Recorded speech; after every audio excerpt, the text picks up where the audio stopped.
Welcome back. So far, we have covered topics 1 through 4.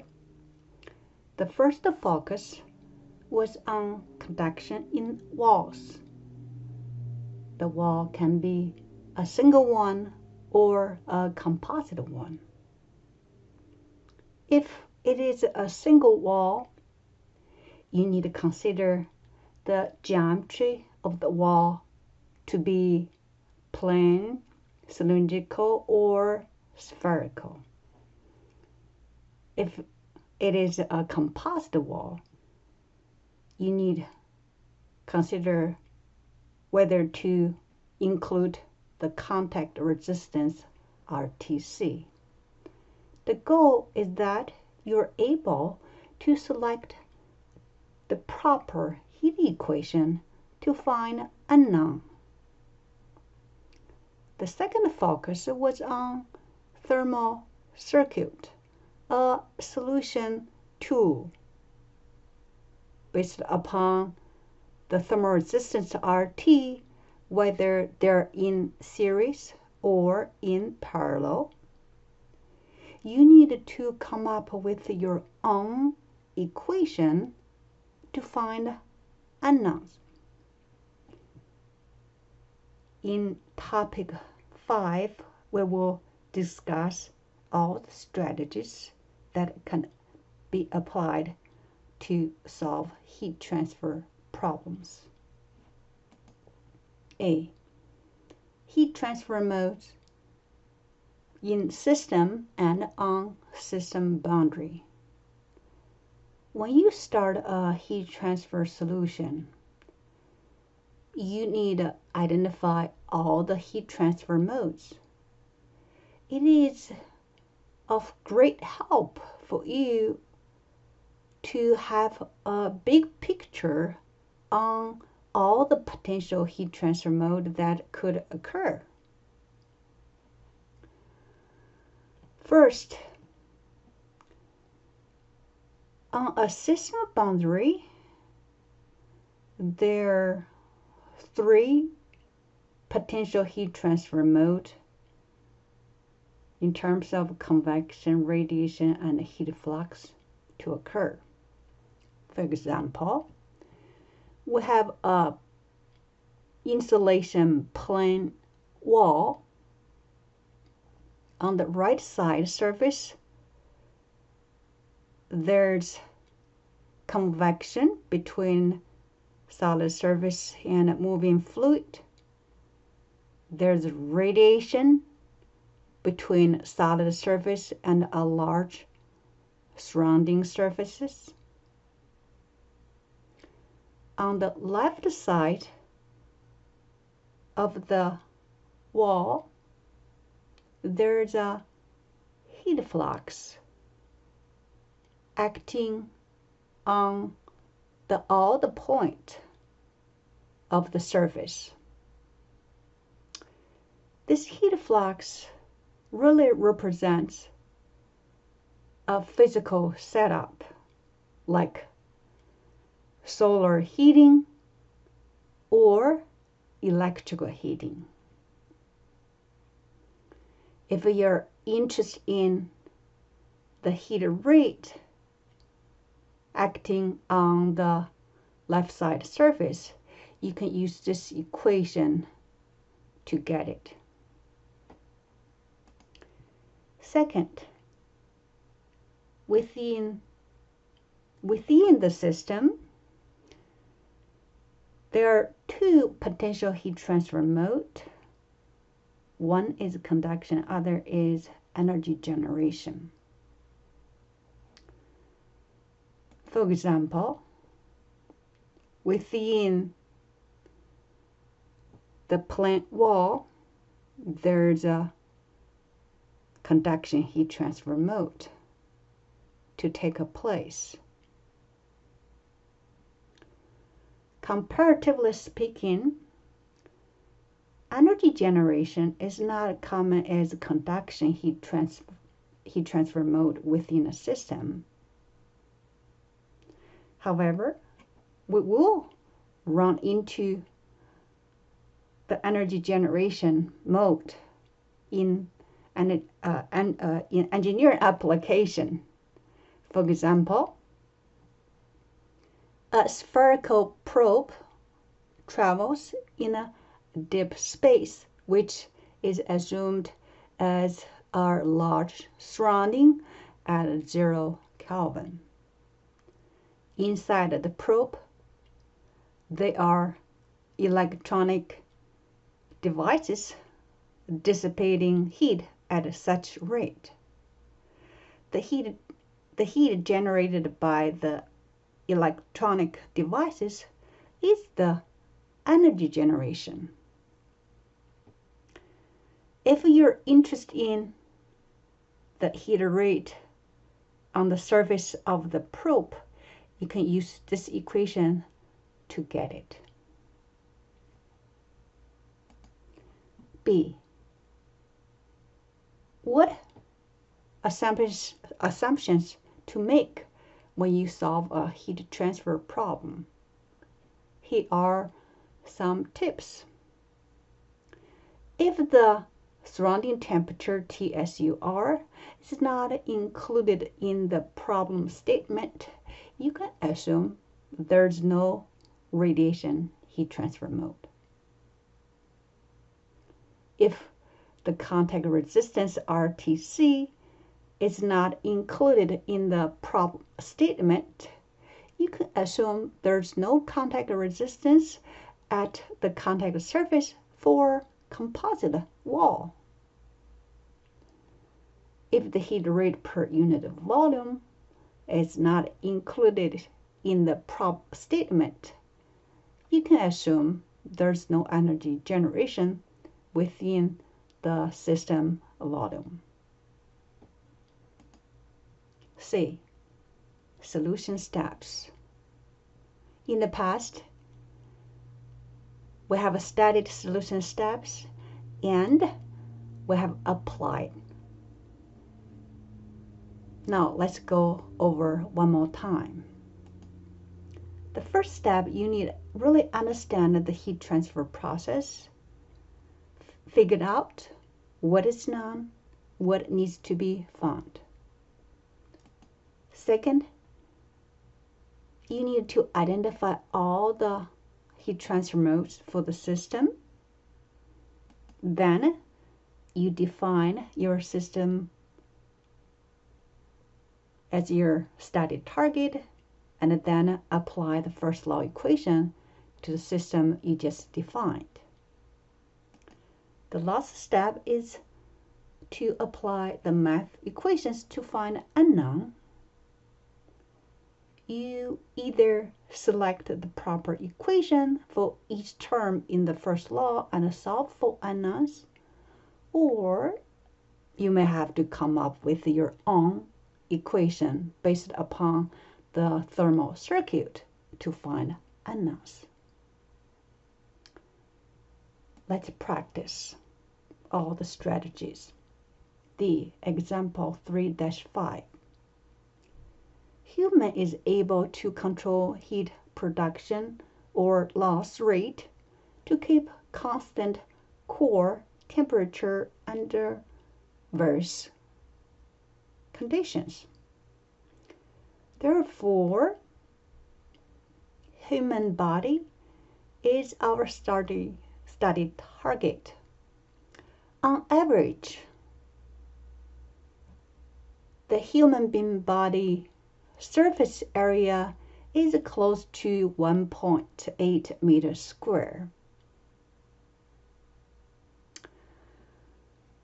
And we treat the skin with fat as a plane wall. At the inner surface, we have core temperature Ti. The skin fat has thermal conductivity and the thickness LSF. In order to reduce the heat loss from the core to the environment, we wear our clothes as insulation layer.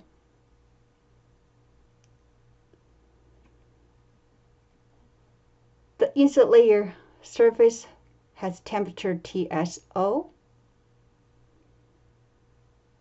The insulator has thermal conductivity KINS, but the thickness is unknown. The insulation layer closed surface is exposed to moving fluid at a lower temperature degree. It is also exposed to a large surrounding surface at a lower temperature.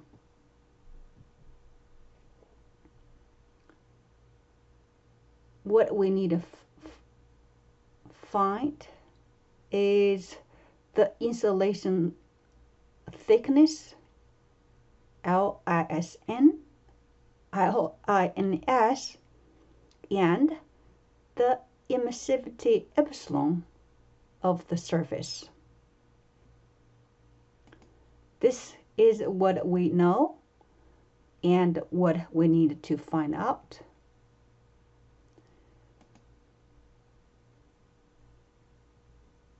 Next, we need to identify all the heat transfer mode. Let's check the assumption first. We notice this is a plain wall and it is a composite wall. Since there's no information about a contact resistance or TC, we assume there's no contact resistance. Since there's no information about heat rate per unit volume within the skin fat or in the insulation layer, so we can assume there's no energy generation with this two system. Now let's figure out the heat transfer mode. Remember, whenever there's a temperature difference, there's a heat flow. Due to the temperature difference between a TI and a TS, there's a conduction heat flow within the skin fat. Due to the temperature difference between TS and a TSO, there's another conduction heat flow within the insulation layer. There's a convection between solid surface and moving fluid. There's a radiation heat flow between solid surface and a large surroundings. Next,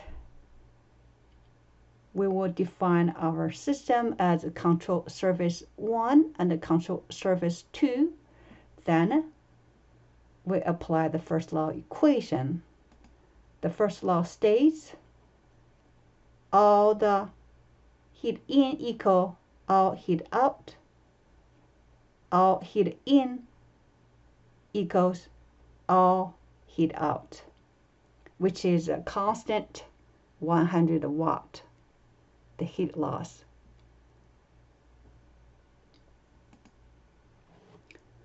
From step 3, we have the first law.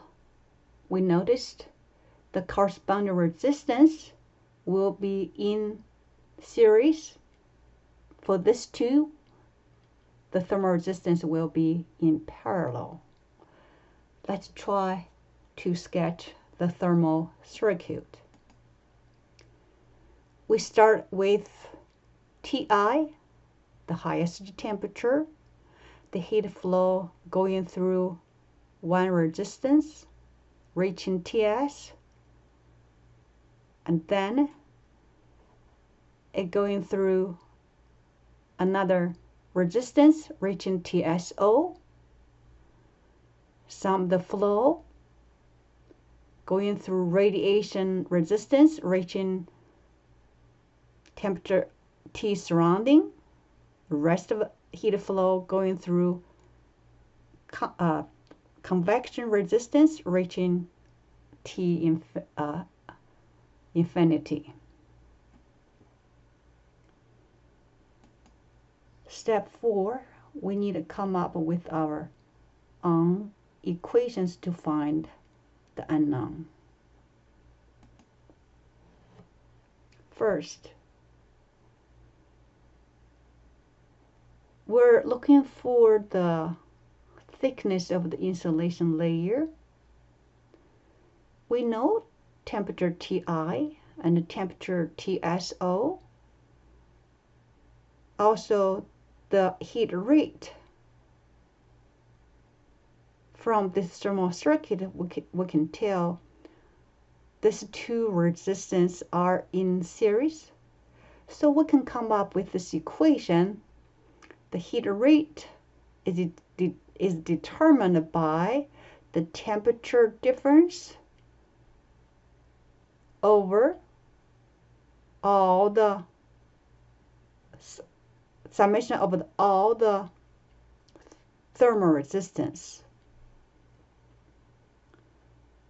Next, we plug into number 100 watt, temperature difference, skin fat thickness, conductivity, surface area, then plus unknown, insulation layer, conductivity, surface area. So in this equation, the unknown is the thickness of an insulation layer. You solve the equation, you get the answer.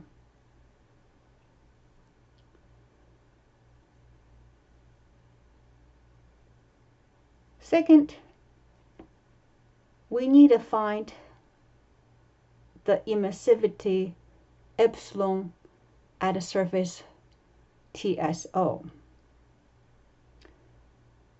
We will use the first law presented here to find the epsilon. This is the first law.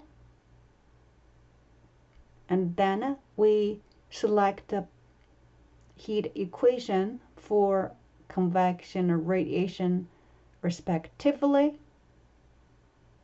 We know all the information for convection. For the radiation, the only unknown is emissivity epsilon. Next, we plug into the number into the equation. 100 watt, the heat rate,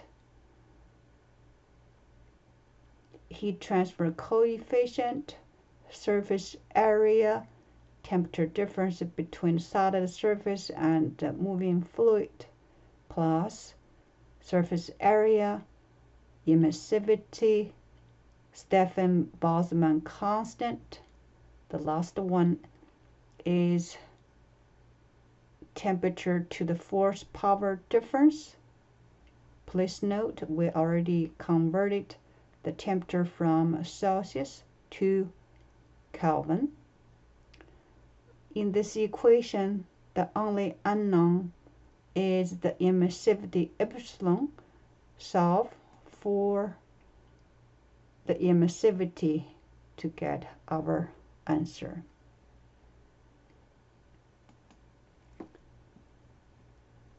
At this point, we covered topic 5, strategies to solve heat transfer problems.